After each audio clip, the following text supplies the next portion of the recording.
be true. It can be true that there is a strong man, Sheikh Shah Jahan, absconding. The Calcutta High Court has pulled up the Mamata government and said the main accused is not arrested yet. It can also be true that a Sikh officer trying to contain the crowds and a Khalistani slur is used for him. The Trinamool Congress says this is on tape. The BJP says that they are lying. This is not rocket science. This can be easily established. What is actually going on here? The Trinamool is calling a BJP spokesperson a rapist recruiter. The BJP is calling them a rapist party. We are totally trivializing rape. Yeah. Anurag?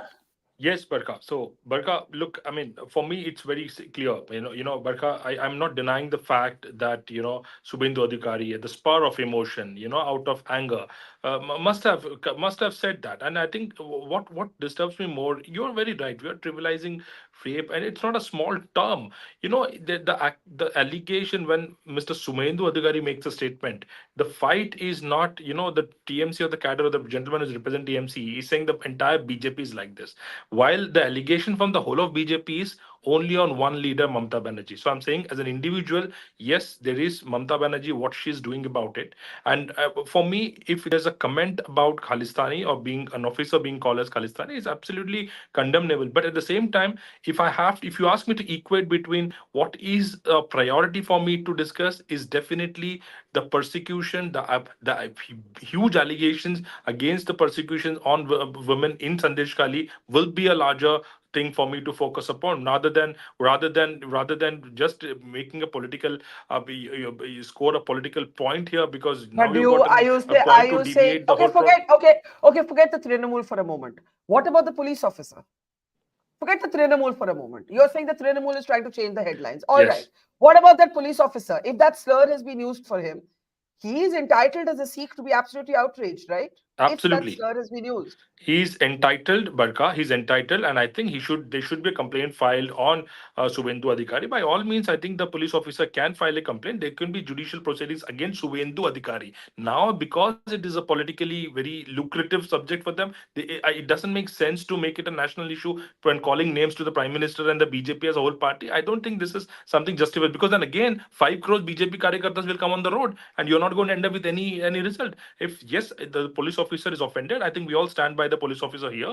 He has all the right to file complaint on Subhendu Adhikari, arrest him if possible, go and persecute, go to the court, and the judiciary will take its course. Okay, Mr. Azad, the point is that the role of the police is under scrutiny because the BJP is accusing the police of basically being a political player.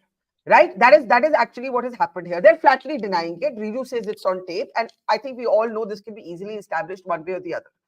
The point is, in this name calling, right? Like I said, there's a trivialization of rape, but it's also the role of the police. And the Calcutta High Court has also asked, why has this man not been arrested? Why has he not been arrested? He's absconding. Well, there are a couple of issues which really need to be focused on. First is that the West Bengal police also registered the FIRs late. I think it was almost 20 days after which they registered. The other thing is, when two top henchmen of Shah Jahan have already been caught, then I don't think there is any complicity on the part of the policeman not to arrest Shah Jahan. If you throw away a mobile, you cross over to some other country or to other state, it is difficult. But very soon, I'm absolutely sure that he will definitely be caught.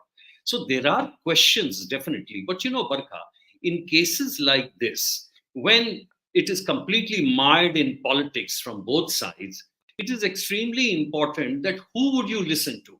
Either there should be a fact-finding mission on which people have great faith. But if you have these commission chairmen going, you cannot, really rely on them because they are party nominees. Secondly, even if you take any media house, again, there will be questions raised. So I would say that in such cases, it is always better to have a retired high court judge or somebody aided by an IPS officer to look into the actual complaints, because it is most important now that the veracity, what exactly has happened, should be brought out, and then the cases may be registered. Because you say, one side, the TMC is saying there has been no case, filed about sexual abuse by Shah Jahan, which is difficult to believe because the other two have been arraigned and the one of the charges is 376D, which is gang rape. So that's why in a situation like this, it is very important to get an absolute neutral view. My last point about that police officer is, I firmly believe, Barkha, that a uniformed officer is the agent of the state, whether it's center or the state. And if such a slur is used against him, there must be a case registered. That's extremely important for everyone. I think you've been extremely balanced in what you've said. A judicial inquiry, a gang rape FIR, and the officer's right to justice. I think we can all agree on these 3 points. Now, Riju, you, I think, made the point, and the Trinamool has been making the point, the police has been saying no FIR registered for rape. That has changed. That has now changed. You have seen the sections quoted by Mr. Azad. The section covers gang rape. And in fact, the Hindu reports that one of the women who says she's a rape survivor is saying that there's been no protection, that she feels unsafe, that she feels vulnerable. Go ahead, Riju. You can no longer say that there's no case registered of rape.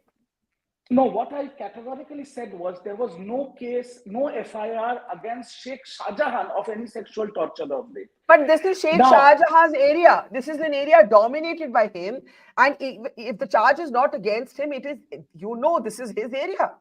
Barkhaji, again, if by that same logic, then every gang rape or unfortunately every rape or murder that happens in Uttar Pradesh, then Yogi Adityanath should be held liable for that. Let's not go into that. I am saying on facts. Mamata, Sheikh Shahjahan's aides were Uttam Sardar and Shibu Hajra. As soon as there was a 164 by one woman from Sandeshkhali area, that same evening, within a couple of hours, he's put behind bars. Now, these two people are elected representatives of Trinamool Congress. So, Mamata Banerjee, being the Chief Minister and the Home Minister, has performed her Raj Dharma. Unlike Brijbhush and Saran Singh, who's still sitting in the parliament. Unlike Kuldeep Sengar. So let's not go into that. Now, coming to the Khalistani remark, which Azadji mentioned, there is already a case that has been filed now from West Bengal police. We are filing the case and it is being lodged under the sections of 295A, 153A, 153B and 505 of the IPC. And not only Bengal police, Barkhaji, you will be amazed to hear that there is an FIR filed by Punjab police against Shubhendu Adhikari for this Khalistani remark. Now, my question is, we are not supporting anybody, any offender of Sandeshkhali. I want to say that on record. If there are complaints, we will take the strictest action possible. Okay, Dr. Sen, why is that assurance not enough? Dr. Sen, go ahead. I'm telling you. First of all, the Chief Minister herself stood on the floor of the State Assembly and told that all the allegations are false. These are all fabricated. Whatever these women were saying was false. This is the statement of the Chief Minister of Bengal. She is also the Home Minister of Bengal. I should tell you this. Secondly, the DG of Bengal did a press conference and he categorically said that police could not have taken a suo motu cognizance based on hearsay. Come on, I've also studied law. What is hearsay here? The women of Sandeshkhali had no faith in the police because they have approached the police time and again before, and the police only diverted them to the same rapists and asked them to go and settle it with them. So under the scenario, after ED was beaten up by Sheikh Shahjahan and his henchmen some days back, these women gathered the courage and they came out in the open and talked about the heinous crimes unleashed on them by Sheikh Shahjahan and his henchmen for so long. This is not hearsay. The police could have taken suo motu cognizance of this and they could have registered cases against the accused people. But this was not done. I am telling the entire state machinery is complicit. They are in nexus with Sheikh Shahjahan and his henchmen, and they are trying to tamper evidence and they are trying to hush up the entire matter. This is entirely a shameful